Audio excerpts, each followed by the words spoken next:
What's up, everybody? It's 40V Nasty. Today is a good day. I got my products in and some test kits. I'll show you in a second. But the reason why I got a product in is because of my green hair algae. It is getting really bad right now. I took some really bad advice, and this is something that none of you should do. And that's use a toothbrush to scrub your green hair algae. What you do is basically send spores into your water column, and they just pretty much reproduce even worse than what you had. So I got a few new additions. I got this new guy right here, and my new gold torch, and this new Maxima clam. He planted his foot right away, so I have no choice. He's there, stuck forever, until he wants to die. But tank's looking good still. Everything seems to be testing out right, except for my test kits. And this is another part of my addition too, and that is, oh, my Grammacoline Dartfish came out. Here I have the Elos or Elos, I don't know how it's exactly pronounced, but I got the nitrate kit and the pro phosphate kit. And what I'm going to be using to kill the green hair algae is called Bacter Clean M, or Bacter Clean M. It's by Continuum. Seen George from Coral Fish 12G, I'm sorry. He said that this stuff is supposed to be like the hobby's best kept secret. Well, let's find out, you know, because I'm getting really sick of this green hair algae. It's choking all my corals out, and I got some new sponges today. Reason why, the other ones are getting pretty beat up, but it's also good to change out your sponge every once in a while. It's good to rinse them on your weekly water changes, which you all should be doing. But the thing is if you do not rinse out your sponges, you're basically leaving anything in there, and you're basically turning your filtration system into a phosphate reactor or nutrients reactor. Instead of it cleaning it, you're now dumping more decayed food and nitrogen into your tank again. So try to avoid that, and that's what I'm going to try and do. So I'm going to try and be diligent about cleaning the sponge a little bit more, maybe twice a week. It sounds probably better off that way. And let's just give you a little overview of the hair algae.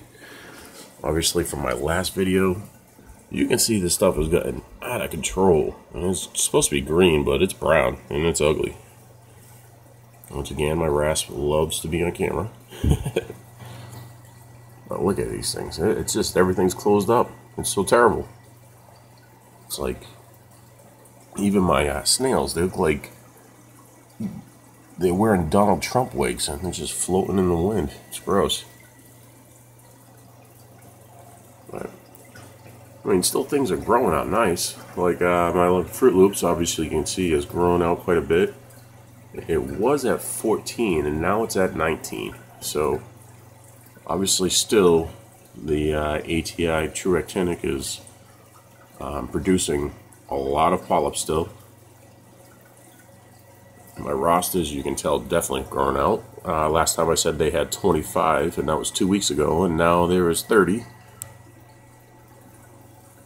But look at all that green hair algae, it's disgusting. And I pretty much had to pop the frag off right there because it had gotten a little out of control for me. Still getting no growth on this one, but that's fine because when I got it, it had just been fragged. And when a coral has just been fragged, it's not going to exactly grow right away. But it's healthy. That's the important part. You know? Always important to buy from good people. But that's it for now. I'll give you an update when I go to do a water change. And that'll be in another week. Unless I see this green hair algae really malnourishing. Because that's the plan with this, the Bacter M. and what it does is it really malnourishes the green hair algae, pulls the phosphates out. I'm going to be running test kits. I'm also going to do a video on doing how to actually use the nitrate, the nitrate test kit and the prophosphate test kit, because I didn't see any out there. So you know what, it's got to be done. And I got to tell you that the ELOS test kits are the only ones certified by NIST, which is the National Institute of Standards and Technology. I believe that's what it stands for. So basically that means it's lab grade. So it's going to be a little technical to it, but I don't mind technicality.